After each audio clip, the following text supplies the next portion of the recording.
কোরআন তুমি কোথা থেকে নাজিল হয়েছ, কে তোমাকে নাজিল করেছে, এই প্রশ্ন যদি কেউ কোরআনের কাছে করে, কোরআন নিজেই তার জবাব দিতে পারে কিনা?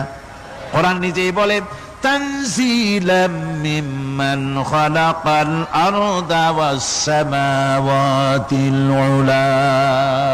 এই কোরআন নাজিল করেছেন তিনি, যিনি ওই সুউচ্চ আকাশ আর জমিনকে যিনি সৃষ্টি করেছেন, সেই আল্লাহ আমারে নাজিল করেছেন।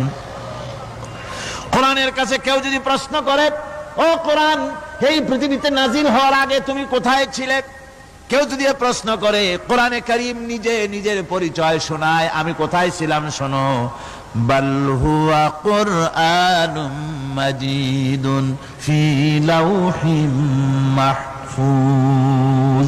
বরং এই কিতাব অতীব মর্যাদা সম্পন্ন সুরক্ষিত ফলকে লিপিবদ্ধ ছিল, আমি ছিলাম লোহে